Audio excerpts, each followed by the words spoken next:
ಸ್ಪರ್ಧೆ ಅನ್ನೋ ವಿಚಾರ ಬಂದಾಗ ನಾವು ಕೂಡ ಅಥವಾ ನಿಮ್ಮನ್ನೇ ಆಗಲಿ ಅಥವಾ ಬಿಜೆಪಿಯಿಂದ ಮತ್ತೊಬ್ಬರನ್ನ ಯಾರನ್ನೇ ನಿಲ್ಲಿಸಿದ್ರು ಕೆಲಸ ಮಾಡುವಂತ ನಿಟ್ಟಿನಲ್ಲಿ ಯಾವ ರೀತಿ ಇರುತ್ತೆ ಎಲ್ಲ ಇಡೀ ಬೆಂಬಲಿಗರು ನೋಡಿ. ಈಗಿರೋ ಒಂದು ಸನ್ನಿವೇಶದಲ್ಲಿ ಖಂಡಿತ BJP ಸೀಟ್ ಮಂಡ್ಯ ಸೀಟ್ನ ಉಳಿಸ್ಕೊಳ್ಳೋದಾದರೆ ಫಸ್ಟ್ ಪ್ರಯಾರಿಟಿ ನನಗೆ ಕೊಡ್ತಾರೆ ಅನ್ನೋ ನಂಬಿಕೆ ಅಂತೂ ನನಗಿದೆ. ಬಿಕಾಸ್ ನಾನು ಅವ್ರಿಗೆ ಸಪೋರ್ಟ್ ಕೊಟ್ಟಿದ್ದೀನಿ, ಹಾಲಿ ಸಂಸದೆಯಾಗಿ ನಾನಿದ್ದೀನಿ. ನನ್ನ ಎಲೆಕ್ಷನಲ್ಲಿ BJP ಪಕ್ಷ ಖುದ್ದಾಗಿ ನರೇಂದ್ರ ಮೋದಿ ಅವರೇ ನನ್ನ ಪರವಾಗಿ ಕ್ಯಾಂಪೇನ್ ಮೈಸೂರಲ್ಲಿ ಮಾಡಿದ್ರು, ನಮ್ಮ ಹೆಸರನ್ನ ಉಲ್ಲೇಖಿಸಿ ಅವರು ಅಲ್ಲಿ ವೋಟನ್ನು ಕೇಳಿದ್ರು. ಸೊ ಇದೆಲ್ಲ ನೀವು ನೋಡಿದ್ರೆ ನಿಮಗೆ ಅರ್ಥ ಆಗಬೇಕು ಈ ಕ್ವೆಶ್ಚನ್ ಅಪ್ರಸ್ತುತ ಈಗ ಅಂತ. ಅಲ್ಲ, ನೀವು ಒಂದು ಮಾತು ನನಗೆ ಹೇಳಿ, ಅವರೆಲ್ಲಾದರೂ ಹೇಳಿದಾರ ನಾನು ಸ್ಪರ್ಧೆ ಮಾಡ್ತೀನಿ ಅಂತ? ಈವರೆಗೂ ಅವರೇ ಆಗಲಿ ಅವ್ರ ಮಗನೇ ಆಗಲಿ ಅವ್ರು ಸ್ಪಷ್ಟವಾಗಿ ಹೇಳ್ತಾ ಇದ್ದಾರೆ ನಾವು ಸ್ಪರ್ಧೆ ಮಾಡಲ್ಲ ಅಂತ ಹೇಳ್ತಾ ಇದ್ದಾರೆ. ಈಗ ಸೀಟ್ಸು ಹಂಚಿಕೆ ಬಗ್ಗೆ ಒಂದಷ್ಟು ನೆಗೋಷಿಯೇಷನ್ಸ್ ನಡೆಯೋದು ಎಲ್ಲಾದರೂ ಅದು ಕಾಮನ್ನೇ, ಅದು ಸಹಜ.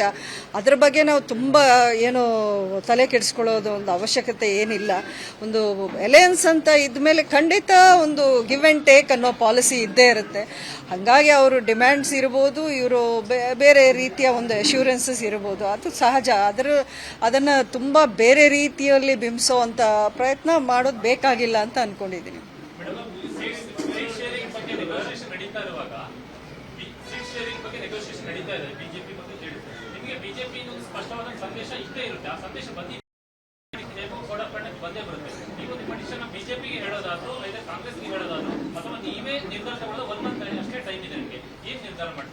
ಅಲ್ಲ, ಈ 1 ಮಂತ್ ಟೈಮ್ ಇರೋದು ಅನ್ನೋದು ಪಕ್ಷದ ವರಿಷ್ಠರಿಗೆ, ಎಲೆಕ್ಷನ್ ಎಕ್ಸ್ಪರ್ಟ್ಸ್ ಯಾರಿದ್ದಾರೆ ಪಕ್ಷದಲ್ಲಿ ಅವರೆಲ್ಲರ ಒಂದು ಗಮನದಲ್ಲೂ ಇದ್ದೇ ಇದೆಯಲ್ವಾ. ಸೊ ಸೂಕ್ತ ಸಮಯದಲ್ಲಿ ಅವರು ಅನೌನ್ಸ್ ಮಾಡ್ತಾರೆ, ಅದು ನಮಗೆ ಪಾಸಿಟಿವ್ ಆಗೇ ಇರುತ್ತೆ ಅಂತ ನಾನು ಕಾನ್ಫಿಡೆಂಟ್ ಆಗಿದ್ದೀನಿ.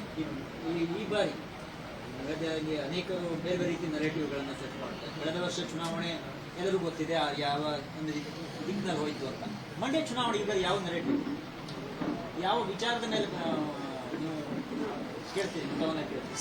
ಮಂಡ್ಯ ಜಿಲ್ಲೆಯ ನ್ಯಾರೇಟಿವ್ ಆಗಲಿ ಅಥವಾ ನಮ್ಮ ರಾಜ್ಯದಲ್ಲಿ ನ್ಯಾರೇಟಿವ್ ಅಂತ ನೀವು ತಗೊಂಡ್ರೆ, ಈ ಮೊದಲಿಂದ ನೋಡ್ಕೊಂಡು ಬಂದರೆ ಮೋದಿ ಅವ್ರದ್ದು ಬರೀ ಅಭಿವೃದ್ಧಿಯೇ ನನ್ನ ಮಂತ್ರ ಅಂತಾನೆ ಹೇಳ್ಕೊಂಡು ಬರುವಂಥದ್ದು. ಇವತ್ತಿನ ದಿನಕ್ಕೆ ಈಗ ಒಂದು ರೂರಲ್, ನನ್ನ ಜಿಲ್ಲೆ ಮಟ್ಟಕ್ಕೆ ಬಂದರೆ ಬ್ಯಾಂಗ್ಳೂರಲ್ಲ, ಅದು ಮೈಸೂರಲ್ಲ, ಈ ಬೇರೆ ಕಡೆ ಅಲ್ಲ, ಮೋಸ್ಟ್ಲಿ ನಮ್ಮ ಜಿಲ್ಲೆಯಲ್ಲಿ ರೈತ ಪ್ರಧಾನವಾದ ಒಂದು ಕ್ಷೇತ್ರ ಅದು.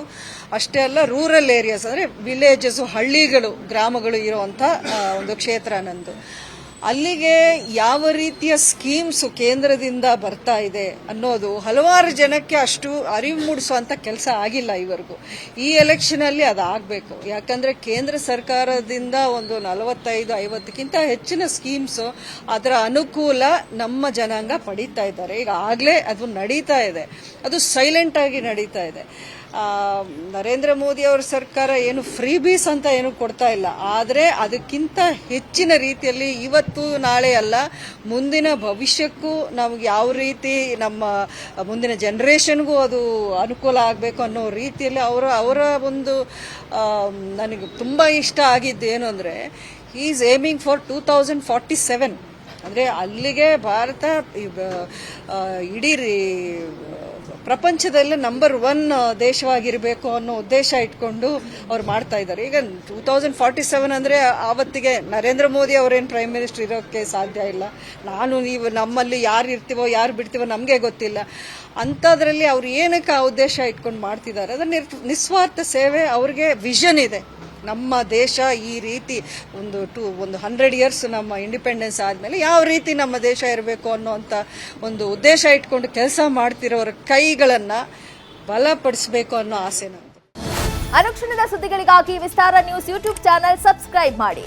ಹೊಸ ಸುದ್ದಿಗಳ ನೋಟಿಫಿಕೇಶನ್ಗಾಗಿ ಬೆಲ್ ಐಕಾನ್ ಕ್ಲಿಕ್ ಮಾಡಿ. ಲೇಟೆಸ್ಟ್ ಅಪ್ಡೇಟ್ಸ್ಗಾಗಿ www.vistaranews.com ವೆಬ್ಸೈಟ್ಗೆ ವಿಸಿಟ್ ಮಾಡಿ. ಅಂಗೈಯಲ್ಲೇ ಜಗತ್ತಿನ ಸುದ್ದಿ ತಿಳಿಯಲು ವಿಸ್ತಾರ ನ್ಯೂಸ್ ಕನ್ನಡ ಆಪ್ ಡೌನ್ಲೋಡ್ ಮಾಡಿ.